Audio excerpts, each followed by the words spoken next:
À Jérusalem, nous sommes en direct avec notre correspondant Daniel Haïk. Bonjour Daniel. Boker Tov. L'information sécuritaire de la journée d'hier, c'est la réouverture du poste de passage de Rafia entre la bande de Gaza et l'Égypte. Oui, effectivement, et cette réouverture officieuse hier et officielle aujourd'hui marque de facto le début de la mise en application de la seconde phase du plan Trump.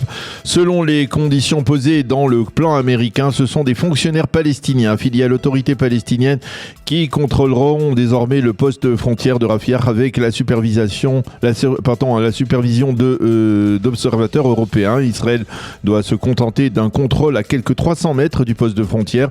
Le poste sera ouvert dans les deux sens. Selon les premières informations dont on dispose actuellement, le poste devrait voir passer aujourd'hui quelques 140 Gazaouis qui désirent quitter la bande de Gaza et 50 autres qui souhaitent y revenir. Ces derniers devront, avant de circuler dans la bande de Gaza, se soumettre à une fouille minutieuse dans une base de Tzahal, la base de Regavim. À noter, le poste de passage fonctionnera de 6 heures par jour, de 9h du matin à 15h.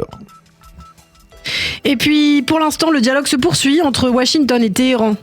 Oui, effectivement, l'administration américaine aurait fait savoir aux Iraniens qu'elle était prête à une réunion avec des responsables iraniens afin d'envisager un accord sur le nucléaire. La rencontre serait organisée par les pays médiateurs tels que la Turquie, l'Égypte et le Qatar. Elle pourrait se tenir à Ankara avec, côté américain, l'émissaire Steve Witkoff et d'autres hauts fonctionnaires. Ce dialogue permettrait d'éviter une escalade de la violence. Cependant, côté iranien, personne n'a encore confirmé officiellement la tenue d'une telle réunion et c'est peut-être parce que les Iraniens posent des conditions préalables à la tenue de ces entretiens. Il faut souligner que les Turcs souhaitent être dominants dans leur médiation et c'est pourquoi ils pourraient nuancer leurs attaques contre Israël. Et dans ce contexte, une cellule de crise s'est réunie hier à Jérusalem pour débattre de la situation sécuritaire. Oui, cette cellule s'est réunie au bureau du Premier ministre en présence du chef d'état-major Eyal Zamir et du chef du Mossad israélien Dedi Barnea. Le général Eyal Zamir, qui était durant le week-end aux États-Unis, a fait un point sur l'étroite coordination existant actuellement entre les armées américaines et israéliennes en perspective d'une possible offensive américaine contre l'Iran. Selon les estimations, le général Eyal Zamir considère que le président Trump ira vers une attaque contre l'Iran, mais que pour l'instant, il accorde encore un délai à l'option des pourparlers sur le nucléaire iranien.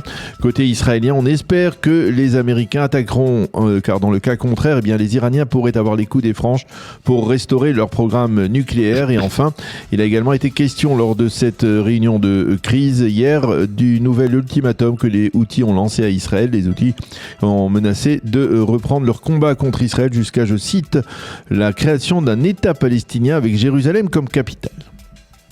Et puis le ministère israélien des Affaires étrangères suit de près le cas de cette Israélienne actuellement détenue en Turquie. Oui, selon les informations dont on dispose actuellement, cette Israélienne aurait scandé sur la place Taksim, la principale place d'Istanbul, des slogans contre le président Erdogan et contre les autorités turques, ce qui n'est pas recommandé, il faut bien l'avouer.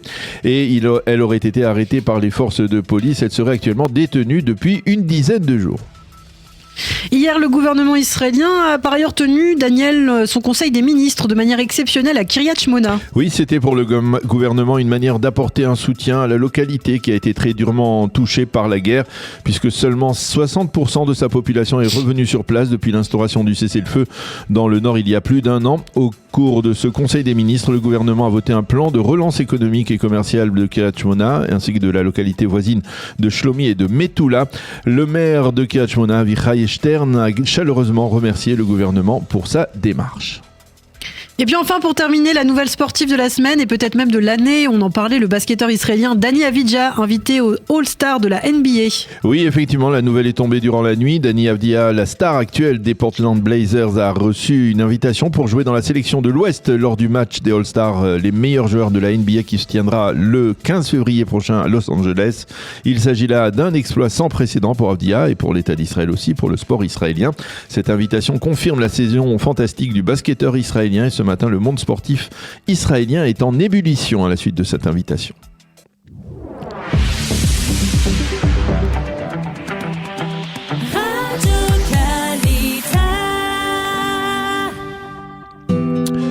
Une page météo pour compléter ce premier journal d'information avec un temps légèrement moins chaud et ensoleillé qu'hier. Il fera tout de même 19 degrés aujourd'hui à Jérusalem, ce qui n'est pas mal pour un début du mois de février, 22 degrés à Tel Aviv et 26 degrés à Eilat.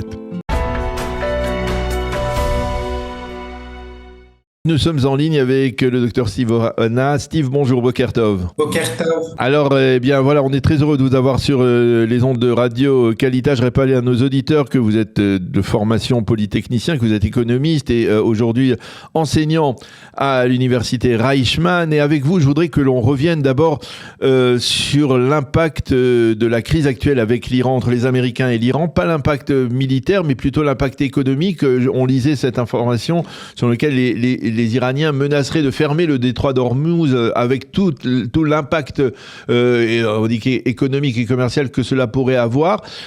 Est-ce que les Iraniens peuvent légitimement se permettre de jouer à ce jeu-là ? Alors, pour l'instant, on est, vous savez, dans une stratégie de poker menteur entre l'Iran et les États-Unis. Chacun essaye d'impressionner l'adversaire en disant comment il est puissant, comment il est menaçant, qu'est-ce qu'il serait prêt à faire en cas d'escalade, etc. Mais on ne sait pas dans quelle mesure toutes les menaces qui sont exprimées aujourd'hui seront mises ou pas à exécution. Et surtout du côté iranien, où il y a une tradition de parler un petit peu beaucoup par rapport aux capacités réelles. Mais en tout cas, si c'est vrai que c'est une menace très sérieuse, parce que 25% du commerce de pétrole transite par le détroit d'Ormuz. Tout le pétrole produit dans le Golfe Persique, donc l'Arabie Saoudite, les Émirats, l'Irak, etc., transite par le détroit d'Ormuz et il n'y a pas de route alternative pour le sortir.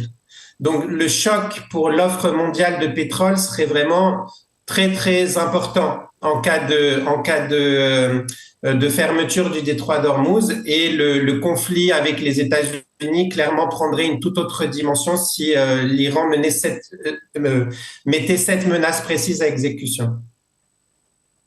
Est-ce que je crois qu'on avait un petit problème technique, mais est-ce que donc aujourd'hui finalement la question que l'on se pose, on est en train d'entendre les Américains qui semblent négocier les détails d'un accord peut-être sur le nucléaire iranien avec les Iraniens. Est-ce qu'il est plus difficile, alors que l'on parle d'une offensive américaine contre l'Iran, est-ce qu'il est plus difficile de déstabiliser ou détruire le régime des Mollahs par la voie militaire ou par la voie économique ? Est-ce qu'on n'a pas suffisamment de levier de pression pour totalement paralyser un tel régime sur le plan économique ? Alors, on voit clairement que au niveau des sanctions, on est passé à la vitesse supérieure depuis quelques jours. Le 30 janvier, le Trésor américain a annoncé de nouvelles sanctions contre l'Iran pour encore renforcer la pression financière sur lui. Donc, il s'agit de sanctionner des dignitaires du régime qui sont particulièrement impliqués dans la répression. Et aussi, il s'agit, et ça c'est une nouveauté, c'est très important, de sanctionner les bourses de crypto-monnaies. C'est la première fois que ça se passe. Jusqu'à présent, les États-Unis fermaient les yeux sur ce circuit de financement de l'Iran, qui est devenu de plus en plus important, notamment depuis la mise en place des sanctions avec le mandat Trump 1. Le financement par les crypto-monnaies a pris une dimension plus importante. On ne sait pas exactement, mais c'est plusieurs milliards au moins de dollars par an. Et cette source-là est en train d'être ciblée elle aussi. Donc, d'autre part, Trump est en train de mettre en place ce qu'on pourrait appeler une diplomatie pétrolière. Donc, il s'adresse aux acheteurs du pétrole iranien. On a vu hier, il a dit de façon un petit peu comme ça, en passant à des journalistes qu'il avait un deal avec l'Inde, que l'Inde n'a pas confirmé, pour que l'Inde cesse d'acheter le pétrole iranien et achète à la place du pétrole vénézuélien. Et on sait que maintenant, c'est les États-Unis qui contrôlent ce pétrole vénézuélien. Et il met la pression sur la Chine, qui est la voie principale d'export du pétrole iranien. 80% du pétrole iranien, c'est la Chine. Donc, il met la pression sur la Chine pour qu'elle aussi arrête d'acheter le pétrole iranien. Donc, il met une pression financière de plus en plus importante et à tous les niveaux sur l'Iran. Est-ce que ce sera suffisant pour faire tomber ce régime ? C'est pas sûr. Il est très compliqué de savoir. À un moment donné, il va falloir que le peuple iranien se sente de nouveau, disons, la force de reprendre le combat, capables de retourner dans la rue pour prendre les institutions, etc. Et là, on n'y est pas encore. Pour l'instant, la répression semble être tout à fait solide. Et je ne sais pas si les pressions financières seraient suffisantes pour affaiblir cette répression. Alors, un mot sur l'Europe, parce que vous parlez des États-Unis. L'Europe a un rôle à jouer dans l'intensification de ces mesures, de ces sanctions contre l'Iran, de sanctions économiques. Alors, l'Europe vient de décider de mettre les gardiens de la révolution, de les considérer de les désigner comme une organisation terroriste. Donc, évidemment, il y a des impacts financiers aussi à cela, puisque ça veut dire le gel de comptes, par exemple, le gel d'avoirs, l'interdiction de territoire, pas mal de conséquences, et en partie financières. Donc, évidemment, ça fait partie du dispositif de pression. Donc, on voit qu'un étau est en train de se resserrer autour de l'Iran. Peut-être que Trump fait exprès d'attendre un peu, non seulement pour préparer mieux l'attaque éventuelle et les ripostes en cas d'attaque des bases américaines par la suite ou de tentative de fermeture du détroit d'Ormuz, etc. Mais peut-être aussi que l'idée, c'est de voir ce qui va se passer avec cette pression maximale financière, pétrolière, etc. sur l'Iran. Peut-être qu'il espère une sorte de fenêtre d'opportunité créée par ces pressions financières et pétrolières de plus en plus intenses. Alors, je voudrais que l'on aborde avec vous, si vous me le permettez, un second dossier, c'est celui de la bande de Gaza. On parle de la réouverture aujourd'hui du poste de Rafah, un poste extrêmement important sur le plan sécuritaire. Mais je voudrais essayer de mieux comprendre avec vous ce qui se cache dans la tête de Donald Trump autour de ce Conseil de la paix qu'il a formé, le Conseil de la paix, le Conseil exécutif. Et puis, surtout, est-ce que vous pensez vraiment qu'il s'agit d'une initiative visant à créer une sorte d'ONU alternative, d'une nouvelle société des nations, d'un nouveau forum international que les Américains pourraient mieux cadrer qu'ils ne cadrent l'ONU jusqu'à présent? Oui, tout à fait. Je pense qu'on est en train d'assister à quelque chose de très, très important et qui passe un peu en dessous des radars parce que on est habitué à commenter le flot quotidien de l'actualité, on est absorbé par l'actualité iranienne aussi, et on a du mal à percevoir en temps réel la dimension historique de ce qui est en train de se passer avec ce Conseil de la paix. On est en train d'assister à une véritable refondation de l'ordre international, et en tout cas une tentative de refondation sur des bases nouvelles. Donc, les bases anciennes, c'était les bases du multilatéralisme que l'ONU incarne très bien, mais pas seulement, l'OMC aussi, l'Organisation mondiale du commerce. C'est-à-dire l'idée que les nations s'astreignent, se contraignent à appliquer des règles multilatérales qu'elles ont forgées ensemble, et elles sont tenues par ces règles. Et le droit est censé gouverner les rapports entre les nations. Ce système-là est complètement a été attaqué directement par le mandat Trump 1. Parce que Trump, son constat, c'est que ces règles multilatérales ont énormément affaibli l'Occident et en particulier les États-Unis, en contraignant toute leur marge de manœuvre au nom du respect du droit international et du multilatéralisme, etc., tandis que d'autres acteurs comme la Chine et l'Iran en ont énormément bénéficié, en menant une guerre commerciale, mais secrète, discrète, etc. Et jusqu'aux années 2000, ça passait encore parce que la Chine et l'Iran n'étaient pas encore à un niveau de puissance très très important, mais à partir de la crise de 2008, on va dire, là ça a commencé à être très très très visible et très pénalisant et handicapant pour le monde occidental et les États-Unis. Et l'élection de Donald Trump a été la conséquence de ça. Donc aujourd'hui, tout ce qui est le mandat de Trump 1, c'était surtout pour déconstruire, attaquer, déconstruire, etc. Tout ce qui avait été, tout ce qui pénalisait les États-Unis dans leur puissance.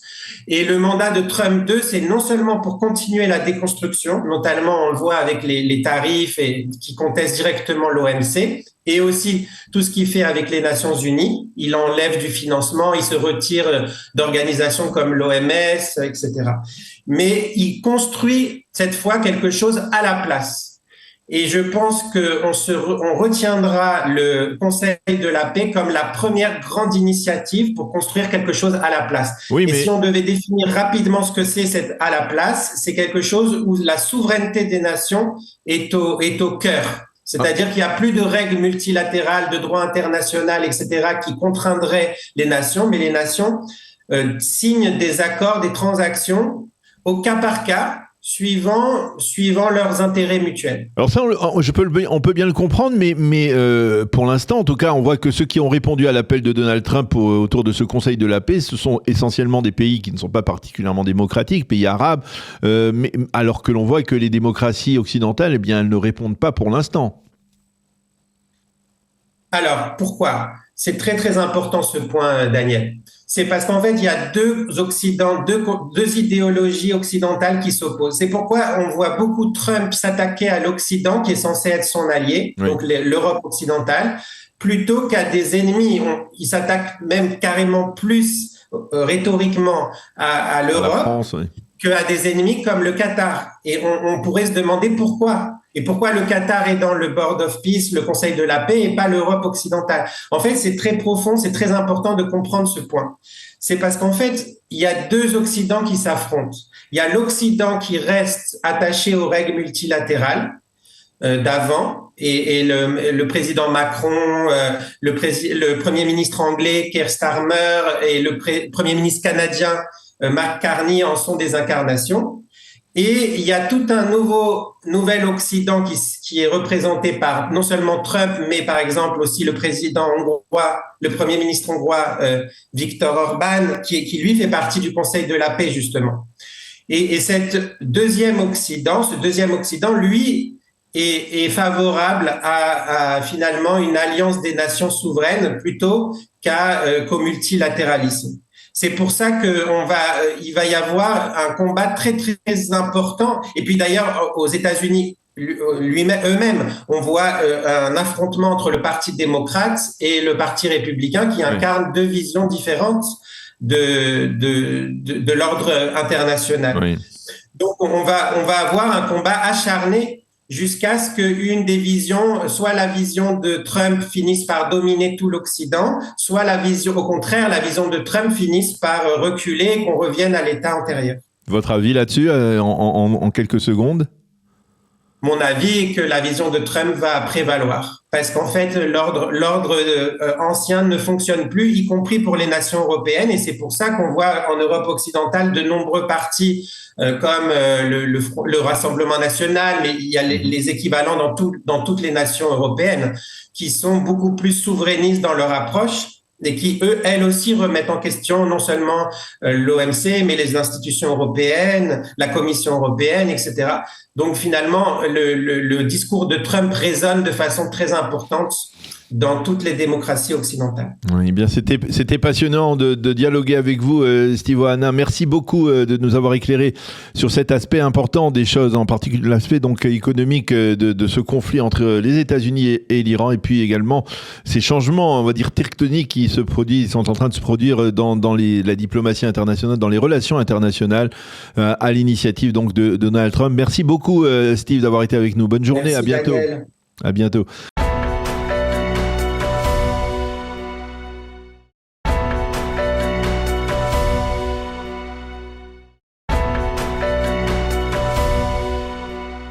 Et une fois n'est pas coutume, nous allons commencer ce matin cette revue de la presse israélienne par le sport, et pas n'importe quel sport, puisqu'il s'agit en effet du meilleur championnat du monde de basketball, la NBA, et du match opposant les meilleurs joueurs de ce championnat, les All-Stars, et tous les sites d'information israéliens, le site Ynet, N12, Mariv et Walla, et d'autres sites encore nous annoncent l'information sensationnelle qui est tombée durant la nuit, vers 1h30 du matin, matin, Dani Avdija, la star israélienne des Blazers de Portland, a été sélectionnée pour participer aux All-Stars et c'est incontestablement un sommet jusqu'à présent inégalé pour le basketteur et au passage pour le sport israélien.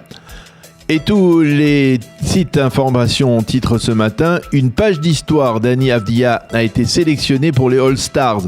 Le site N12 parle de summum dans la carrière du basketteur. Le Maariv précise que Dani Avdija a été inclus dans la liste des remplaçants de la sélection de l'Ouest grâce au vote des entraîneurs du championnat qui l'ont plébiscité. Le site de la chaîne publique Cannes a déjà réussi à interviewer Dani Avdija durant la nuit et les sites d'information nous indiquent que ce match entre l'Ouest et l'Est se tiendra le 15 février prochain à Los Angeles. Et une précision, les deux grands quotidiens israéliens sont légèrement décalés. Ils n'annoncent pas cette information parce qu'ils avaient bouclé leur édition avant l'annonce intervenue donc vers 1h30 du matin. Incontestablement, il s'agit d'un honneur incroyable qui sera commenté abondamment au cours des prochains jours dans la presse et les médias israéliens. Mais après avoir titillé les étoiles, dirons-nous, il faut revenir sur Terre avec la réouverture du poste de passage de Rafiar. Après 1 an et demi de fermeture, le Yediot Aharonot titre « Le poste de passage est ouvert avec un contrôle de loin de la part d'Israël ». Et le journal précise en sous-titre que le poste de passage entre l'Égypte et la bande de Gaza, situé sur l'axe Philadelphie, a été rouvert hier pour essai et aujourd'hui il sera ouvert officiellement. Les fonctionnaires du côté gazaoui du poste de passage appartiennent à l'autorité palestinienne et ils travailleront sous le contrôle d'observateurs de l'Union européenne. Quant à Tzahal, il se retrouvera à 300 mètres du poste et son contrôle se fera sans soldats mais avec des moyens technologiques. La manchette du Israël Hayom est elle aussi consacrée à la réouverture du poste de Rafiar et le grand quotidien titre « Le piège de Rafiar ». Et en sous-titre, le journal explique « La réouverture du poste de passage, que l'on voit d'ailleurs en photo d'illustration, rappelle que les meilleurs de nos soldats sont tombés au combat pour fermer ce canal principal d'acheminement du terrorisme du Hamas à l'intérieur de la bande de Gaza. » Et la question qui se pose ce matin, c'est comment faire en sorte que ce qui s'est passé sur ce poste frontière ne puisse plus jamais se reproduire. Et en première page, le Israël Hayom a choisi de reprendre 4 citations de Binyamin Netanyahou sur l'importance stratégique du poste de Rafiar. Il s'agit de 4 citations toutes datées de l'année 2024, donc en pleine guerre. En mai 2024, le Premier ministre avait affirmé « La conquête du poste de Rafiar est un pas important pour détruire les capacités du pouvoir du Hamas dans la bande de Gaza ».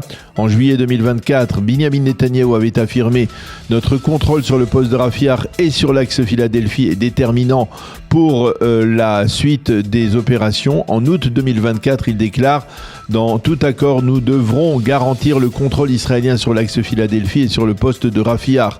Nous ne permettrons pas le trafic d'armes par ce poste. » Et enfin, en septembre 2024, Binyamin Netanyahou avait déclaré « L'importance de l'axe Philadelphie est cardinale pour permettre le retour des otages et pour garantir que le Hamas soit totalement détruit. » Fin de citation. Restons dans le Israël Hayom qui a obtenu dans une seule édition ce matin 2 interviews exclusives. La première est celle de l'ex-secrétaire d'État américain Mike Pompeo qui affirme qu'il faut démanteler l'autorité palestinienne. La seconde interview est celle d'Edi Rama, le premier ministre albanais qui était ces derniers jours en visite en Israël et qui a clairement affirmé que son pays rejetait toute forme de normalisation de l'antisémitisme, y compris lorsque cet antisémitisme se dissimule sous un langage purement politique. Fin de citation également.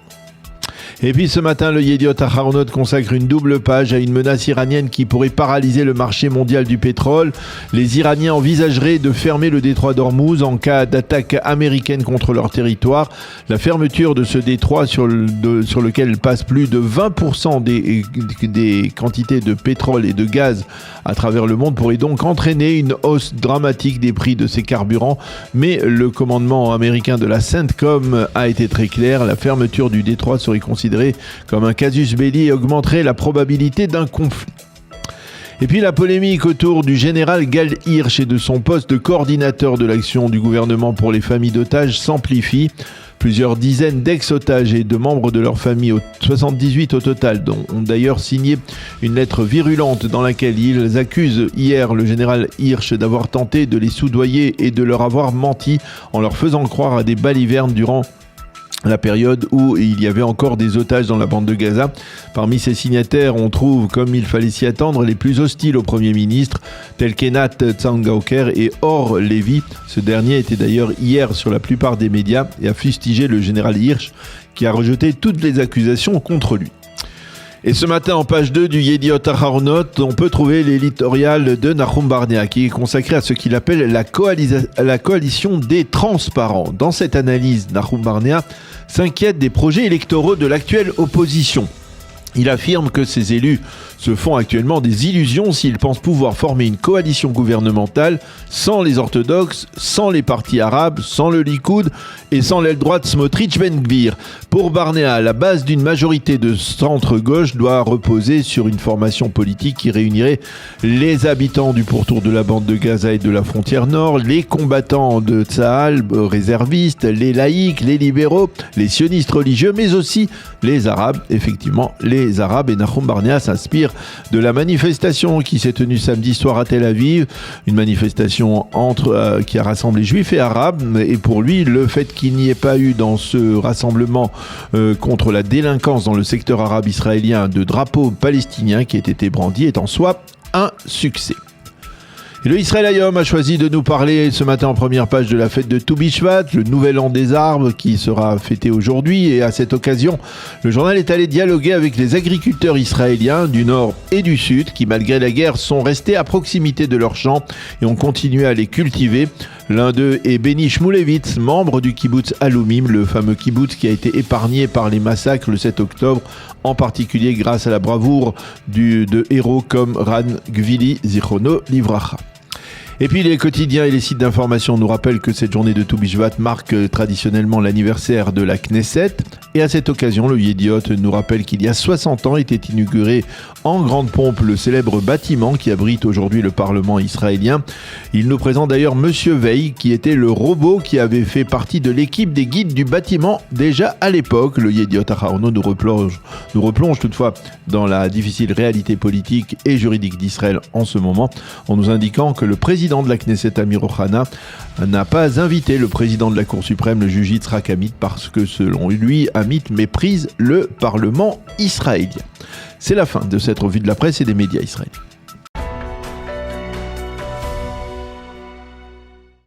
Eh bien, nous avons le plaisir d'être en ligne ce matin, en cette journée de Tou Bishvat, avec Ariel Porat. Ariel, bonjour. Boker Tov. Bonjour Daniel, bonjour à tout le monde.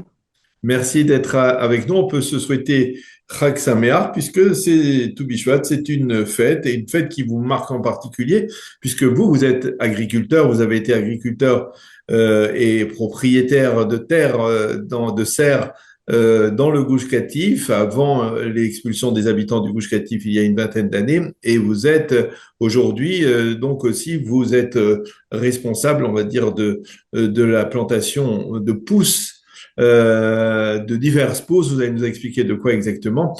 Et donc, c'est tout à fait approprié de parler avec vous ce matin en cette journée de Tou Bishvat. D'abord, premièrement, un sentiment personnel. Qu'est-ce que vous ressentez en cette journée de Tou Bishvat? C'est véritablement une journée marquante pour un agriculteur? C'est une journée marquante parce que c'est un passage, c'est un lien entre le peuple juif et sa terre. En tant qu'agriculteur, il se passe rien de particulièrement spécial, mais pour le respect des mitzvot qui sont en rapport avec la terre d'Israël, c'est clair que Tou Bishvat, c'est une date qui va nous permettre de définir un tas de mitzvot. Euh, pour moi, le lien entre le peuple juif et la terre d'Israël, c'est un lien de base. Et c'est seulement sur la terre d'Israël qu'on peut vraiment réaliser les mitzvot de manière générale, mais parlons particulièrement des mitzvot qui sont appropriés à la terre d'Israël, comme la Shemitah, comme la Orla, comme les Turmotuma Asrot, euh, comme les fruits d'Eretz Israël. Tout ça, c'est géré avec des halachot qui tournent autour de la date de Tou Bishvat. Donc, c'est un moment très important. Et ce lien, il est basique, c'est-à-dire que pour vraiment que le peuple juif puisse avoir un avenir, il faut qu'il s'attache à sa terre et qu'il y ait une interaction entre le peuple juif et la terre. Et donc, pour ça, c'est très, très important. Et Alors, c'est clair que quand on habitait au Gush Katif et qu'on nous a expulsés, là où la terre est travaillée, là où la terre est cultivée, c'est une terre d'Eretz Israël. Si on abandonne une terre, la terre, elle devient... oui, et on comprend bien ce qu'elle est devenue. Bien entendu, donc ce lien, il est clair pour vous, il est au quotidien. Vous dites que ça ne marque pas il n'y a pas de changement, mais on considère toujours que To Be Shvat, c'est l'ère du renouvellement, le début, on va dire, de la recréation on va dire, des cultures, c'est le début du printemps, presque le début du printemps. Vous le sentez, vous, sur les terres que vous oui, cultivez? ah oui, absolument. En fait, tout Bishvat, hein, de tout Bishvat jusqu'à Pessah, la nature travaille en turbo. Ah oui. D'accord? Tout va pousser à une extrême vitesse. Il va y avoir développement de racines, développement de feuilles. Tout ce qui s'est endormi pendant l'hiver va se réveiller et en fait va se concentrer depuis tout Bishvat jusqu'à Pessah. Il va y avoir une production absolument exceptionnelle. Maintenant, pendant l'hiver, la nature, elle dort un petit peu et là, maintenant, elle commence à se réveiller. Que ce soit les arbres, que ce soit les légumes, tout commence à se réveiller et commencer à pousser. Et je sens vraiment que la nature est en turbo, depuis tout Bishvat jusqu'à Pessah. Alors, concrètement, vous êtes spécialisé au fil des ans sur le développement de pousses. Expliquez-nous un peu quel est le fond de votre action, qu'est-ce que vous faites concrètement au jour le jour? Alors, en fait, j'ai une pépinière professionnelle qui produit des plants pour les agriculteurs. C'est-à-dire qu'un agriculteur qui veut planter un champ de salade, qui veut planter un champ de tomates ou un champ de chou-fleur ou que sais-je, eh bien, il va aller à une pépinière, il va commander des plants. Donc, nous, ce que nous faisons, nous semons. Nous avons un semis sur des plateaux alvéolés et avec des machines, et chaque graine va germer dans des conditions très particulières, avec une température contrôlée, une humidité contrôlée, et on va livrer à l'agriculteur des plateaux de plants qui ont germé, et lui va les repiquer dans son champ. Alors on parle à une grande, grande échelle de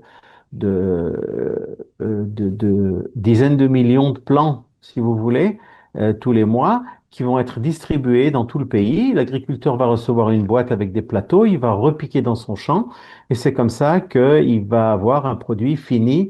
Euh, alors, si on prend par exemple un légume simple comme la laitue, elle va rester chez moi un petit peu, à peu près un mois. Ensuite, chez l'agriculteur, un mois ou un mois et demi, suivant le climat, et va être coupée et livrée sur le marché.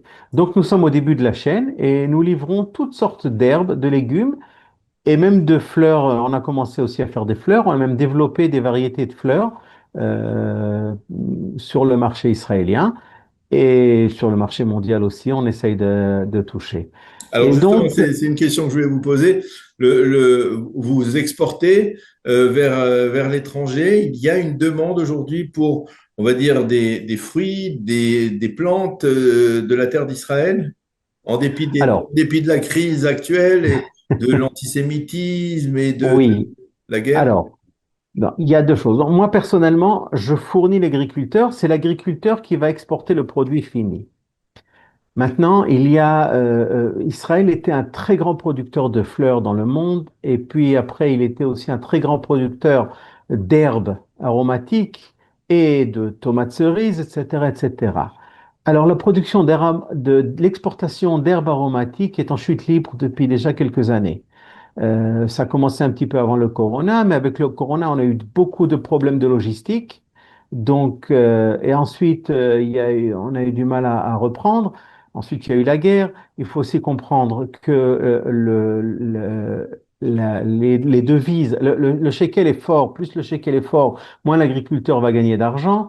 Donc, aujourd'hui, l'exportation et l'exportation agricole, je parle, hein, l'exportation agricole est un petit peu en récession Et voilà. Par contre, le marché intérieur, il est très, très florissant. C'est-à-dire qu'en fait, chaque terrain ou chaque serre qui ne va plus exporter, le marché intérieur, il grandit. Les gens achètent des fleurs, achètent des légumes. On sent que la population israélienne a une demande et a une possibilité d'acheter des fruits et légumes. Donc, le marché intérieur, aujourd'hui, les agriculteurs qui produisent au marché intérieur, ce sont les agriculteurs forts. Alors qu'avant, on parlait seulement de ceux qui exportaient. La chose a un petit peu changé ces dernières années et Alors c'est la justement, situation. on peut dire que l'État d'Israël est resté un pays agricole parce que on va dire, c'était le rêve des pères fondateurs de l'État d'Israël, les kibbutzim, les moshavim, le développement de la terre, le KKL, toutes ces structures. Est-ce que aujourd'hui, l'agriculture, c'est pas un peu le parent pauvre, on va dire, par rapport à des industries comme le high-tech ou comme, on va dire, la technologie de l'eau et d'autres industries dans lesquelles l'État d'Israël est plutôt leader. Alors, c'est clair. Un pays en voie de développement, les pays, on peut regarder dans certains pays africains qui sont pas encore très modernes, l'agriculture prend une très grande partie du produit national brut.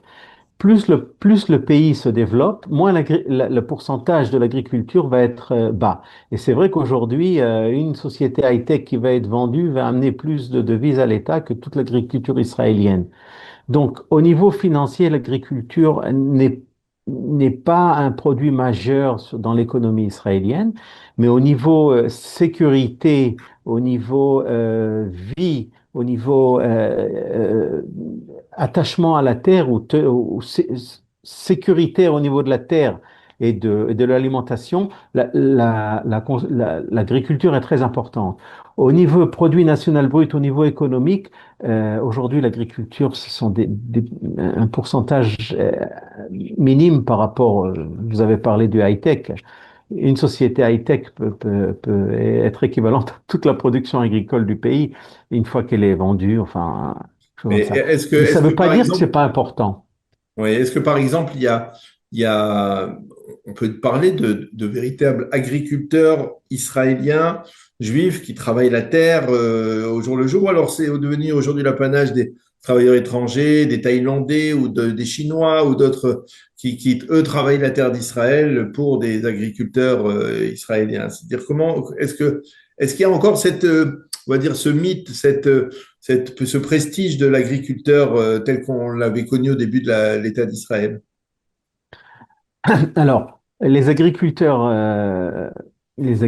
israéliens, oui, utilisent des employés étrangers ou alors maintenant de plus en plus, surtout après la guerre, on essaye de robotiser un maximum l'agriculture puisqu'on a eu un problème avec tous les employés thaïlandais ou étrangers qui ont fui Israël ou qui ont été ramenés vers leur pays.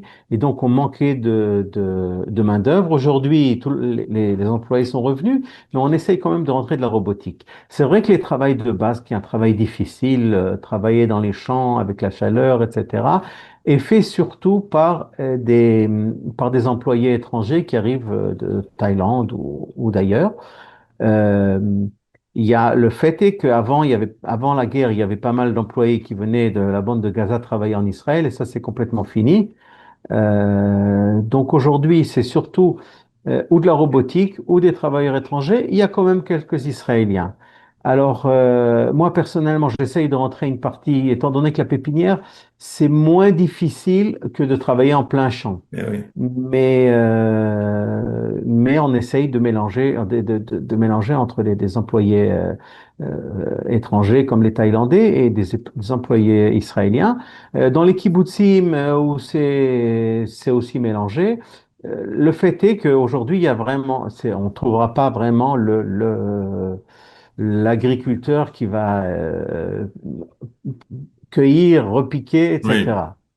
Mais Alors, je dois dire, oui, oui. allez-y. Alors non, je dois dire que quand même, depuis le début de la guerre, on a eu, après que les employés nous ont lâchés, il y a eu énormément de mitnadvim, de volontaires qui sont venus, et c'était un petit peu romantique de voir que c'était les Israéliens qui se sont mis à travailler, à repiquer, à planter, à semer, et c'était très beau. Évidemment, c'était pas vraiment efficace. L'agriculture aura du mal à se gérer si elle devait employer des employés israéliens qui ont des exigences, et puis aussi financièrement, et puis aussi au niveau de la difficulté, ils ont du mal. Oui. Ils ont du mal. On est un peu gâtés, on aime bien. Alors, on le Le comprend. Un dernier mot. Vous avez un souhait particulier à formuler à l'occasion de cette fête de Toubishvat cette année? Oui, oui. Mon premier souhait, puisque peut-être qu'il y a des auditeurs qui habitent en France, il faut comprendre que être juif, c'est habiter sur la terre d'Israël et être en symbiose avec la terre d'Israël. Faire les mitzvot qui sont en rapport de la terre d'Israël. Ça, c'est le vrai message, en fait, que la Torah veut nous amener et que le peuple en galoute, s'il fait les mitzvot, il les fait pour pas les oublier, mais la vraie réalisation et la vraie vie du peuple juif doit être en Israël. Et voilà, et que ceux qui veulent venir, on les attend avec plaisir. Ça sera pas facile, mais je crois qu'il n'y a pas le choix. Et ça sera très, très stimulant. Merci beaucoup, Ariel Porat, d'avoir accepté de répondre à nos questions cette journée de fête, Hanouka, j'allais dire, mais de Toubishvat, de ce nouvel an des arbres. Merci beaucoup de nous avoir donné envie, d'une certaine manière, Avec plaisir. de parcourir, on va dire, les champs, vos champs, les champs des agriculteurs israéliens. Merci d'avoir été avec nous. Bonne journée. À bientôt. Dans le cadre de cette initiative annuelle, l'Académie avait appelé le public à proposer des mots qui incarnaient pour eux au mieux l'année écoulée. Alors, des centaines de suggestions ont été reçues, 10 mots finalistes ont été sélectionnés pour concourir au titre de mots de l'année. Des milliers d'internautes ont ensuite voté sur le site de l'Académie et celui qui a été le plus plébiscité par plus d'un quart des votants est le mot Habaïta, à la maison. Un choix qui dit beaucoup plus qu'un simple classement linguistique, tant il a traversé l'année comme un fil émotionnel collectif. Un mot simple, presque enfantin, mais un mot chargé, lourd de sens, d'attente et d'espérance. Habaïta, c'est le mot en fait qui a accompagné l'attente des otages de Gaza.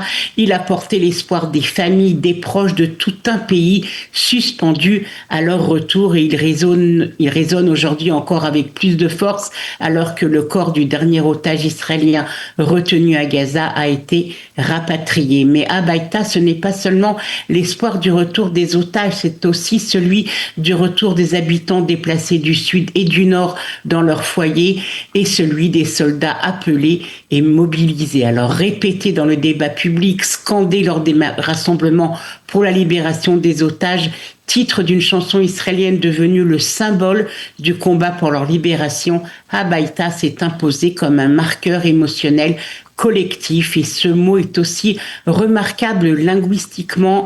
Il associe bait, la maison, l'une des racines les plus anciennes de l'hébreu, à un suffixe directionnel hérité de la Bible, un suffixe qui exprime le mouvement, le chemin, l'élan. La maison n'est pas un état figé, elle est une destination, quelque chose vers quoi l'on tend. Alors ce choix s'inscrit dans une séquence lexicale profondément révélatrice. L'an dernier, le mot de l'année était Khatoufim, otages. Ils étaient alors encore plusieurs dizaines retenus à Gaza. Et l'année précédente, marquée par l'attaque du Hamas, le mot choisi a été gouffre, effondrement, boulan. Il est celui d'un effondrement d'une nation tombée brutalement dans le gouffre de l'horreur. Alors à travers ces choix linguistiques se dessine une fresque collective.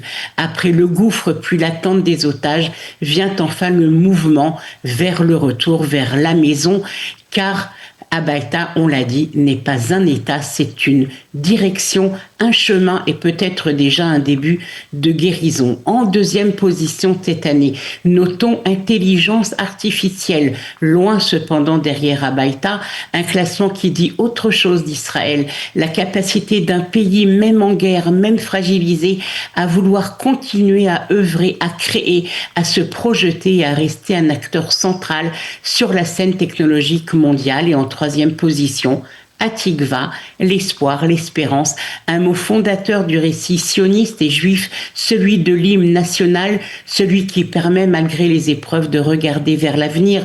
Depuis l'Antiquité, le mot Tikva suscite une forte charge émotionnelle. Le prophète Jérémie l'évoquait déjà en s'adressant à Rachel, pleurant ses enfants exilés. Il y a de l'espoir pour ton avenir, dit l'Éternel, et les fils reviendront dans leurs frontières. Des siècles plus tard, le poète sioniste Naftali Herz Inbar intitula Tikvatenu, notre espoir, son poème qui célébrait le réveil national juif, dont les premiers couplets devinrent l'hymne national de l'État d'Israël. Un autre mot avait été proposé cette année, c'est le mot tikkun, reconstruction, réparation, mais il n'a pas été plébiscité, un refus lourd de sens, preuve que la nation ne se sentait pas encore prête à faire sienne cette notion, tant que le dernier otage n'était pas revenu, tant que les soldats sont toujours au front et tant que la blessure de la nation reste autant ouverte. Gageons que Tikkun sera choisi l'année prochaine, en tout cas espérons-le.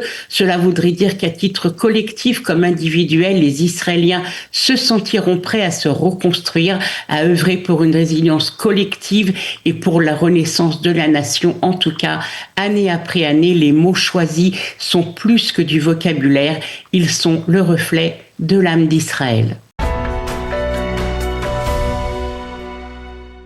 Nous aurons le plaisir d'être en ligne avec Isabelle Rome. Isabelle Rome, bonjour. Bonjour. Merci d'être avec nous ce matin. Je vous présente auprès de nos auditeurs. Vous êtes ancien ministre de l'égalité et de la diversité, de l'égalité des chances dans le gouvernement français. Et puis vous êtes aujourd'hui ambassadrice depuis 1 an et demi environ pour les droits de l'homme et pour la mémoire de la Shoah. Alors nous vous avons sollicité pour mieux comprendre en fait votre rôle d'ambassadrice, mais également pour mieux comprendre, on va dire, préparer la présidence française de l'International Holocaust Remembrance Alliance, la fameuse IHRA, qui a un rôle extrêmement important à jouer dans la lutte contre l'antisémitisme. Alors, je voudrais d'abord que vous nous définissiez votre mission en tant qu'ambassadrice.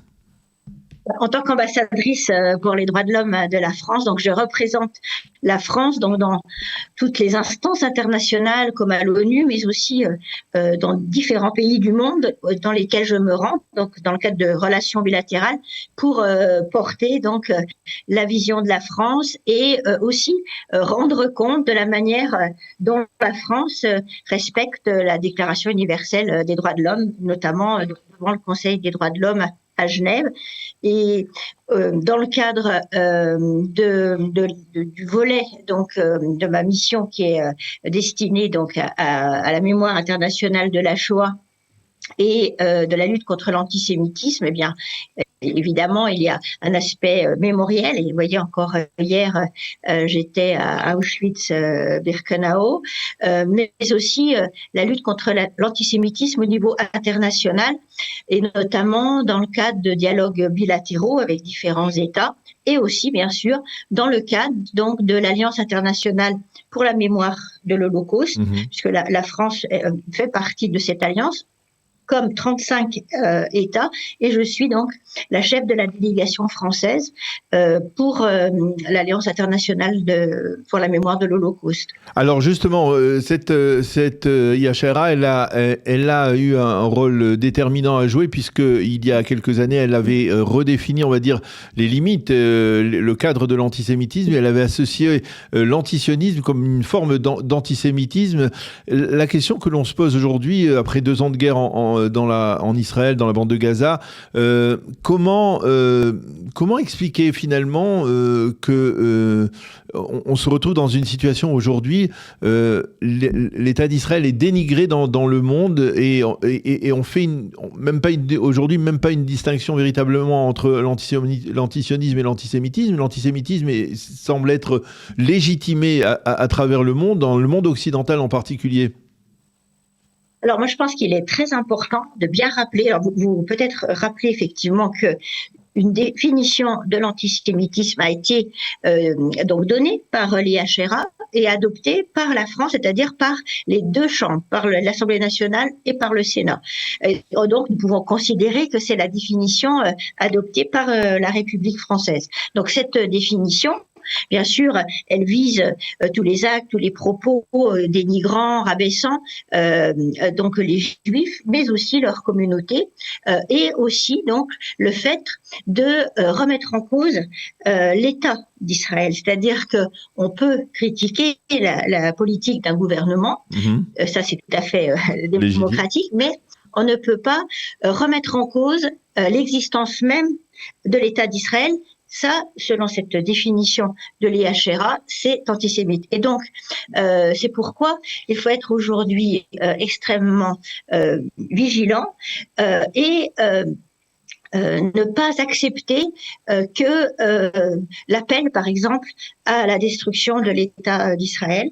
Et c'est d'ailleurs une proposition de loi est examinée actuellement devant le Parlement français, justement pour pénaliser de manière très claire l'appel à la destruction d'un État, parce que la loi ne distingue pas, mais la loi sera encore plus précise, puisque la définition de l'IHRA, c'est une définition de travail, c'est une définition non contraignante, mais qui permet de guider et de savoir justement très clairement que franchir certaines limites, c'est de l'antisémitisme. Mais comment vous expliquez justement ce paradoxe entre le fait que justement ça a été très clairement défini par l'IHRA, c'est ce lien entre l'antisionisme et l'antisémitisme, mais que paradoxalement, depuis la guerre, eh bien, on va dire tout semble être totalement libéré. Je ne pense pas tout le monde le sait, mais lorsque l'on dit de la mer au fleuve, eh bien, de la mer au fleuve, cela appelle à la destruction de l'État d'Israël. Comment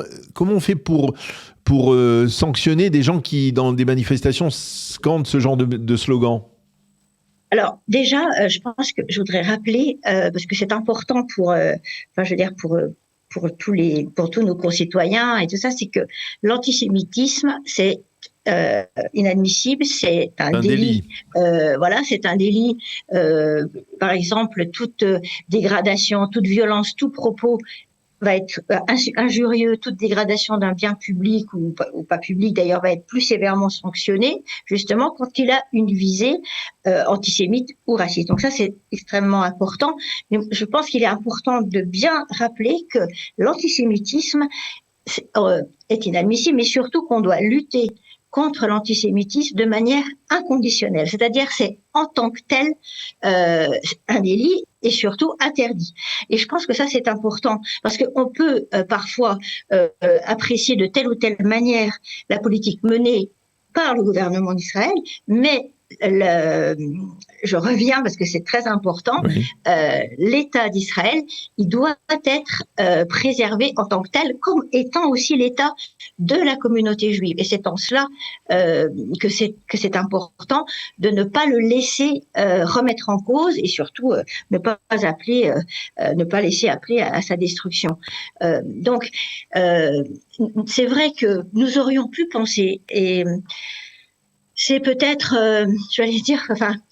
pour moi qui, depuis plus de 30 ans, œuvre pour la dignité humaine, j'étais magistrate aussi, après le 7 octobre, nous aurions pu penser que l'ensemble de la communauté internationale, que l'ensemble de la population allait, se révolter et soutenir le peuple juif. Et voilà, nous avons vu que ce ne fut pas le cas. Au contraire. Cela aussi, oui. Donc c'est ce que vous dites, ce que je reprends.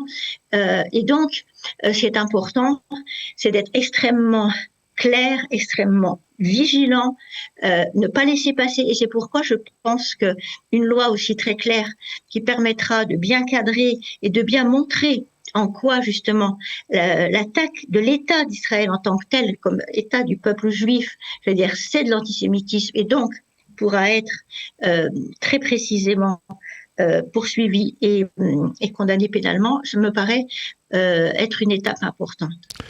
Alors, il y a aussi un élément important, c'est que la France va présider l'IHRA en 2027. Comment vous vous préparez? Je suppose que vous serez peut-être la présidente de l'IHRA pendant cette période-là. Comment on se prépare à une telle présidence? Quelles sont les priorités que l'on place? Alors oui, je serai la présidente de la délégation. Il faut savoir que dans cette délégation, il y a les représentants de différents lieux de mémoire, comme la Fondation pour la mémoire de la Shoah, le Mémorial de la Shoah, le Camp d'Émile, le représentant de Yad Vashem, la Maison des Enfants d'Isieux, des chercheurs, des historiens. Donc en fait, c'est vraiment ensemble que nous avons bâti d'ailleurs déjà notre dossier de candidature et maintenant que nous allons préparer notre présidence. Notre objectif dans cette présidence, c'est de montrer en quoi justement la transmission de la mémoire, et notamment donc la mémoire de la Shoah, peut aussi créer des ponts entre les peuples, c'est-à-dire que nous envisageons cette présidence comme un pas aussi vers la construction d'une paix.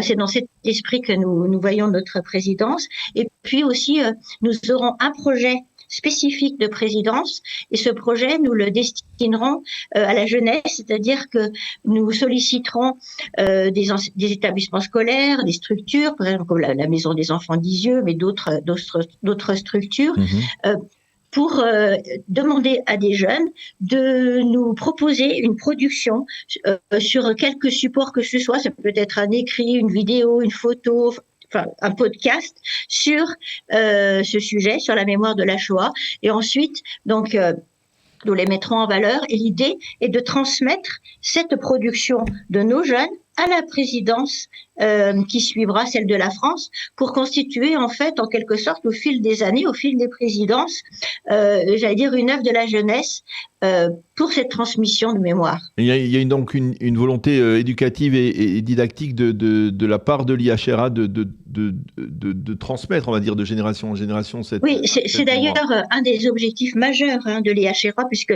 comme je vous l'ai indiqué, dans l'IHRA, vous avez des historiens, des chercheurs, des lieux de mémoire. Donc l'objectif premier de l'IHRA, c'est vraiment la transmission de cette mémoire. Et j'allais dire justement de manière la plus scientifique, la plus objective possible. Et j'allais dire aussi un peu hors du contexte politique environnant, mais vraiment l'objectif, c'est la transmission de cette mémoire de la Shoah. Aujourd'hui, nous savons que cette transmission a un rôle peut-être encore plus important au vu justement de la flambée des actes, des propos antisémites dans nos pays. Eh bien, Isabelle Rome, merci beaucoup de nous avoir expliqué ces développements importants et le rôle que vous allez jouer, en tout particulier l'année prochaine, donc à la présidence de l'IHRA. Merci beaucoup d'avoir été avec nous ce matin. Bonne continuation et merci pour votre action bénéfique et salutaire pour la lutte contre l'antisémitisme et la mémoire, la préservation de la mémoire de la Shoah. Merci encore.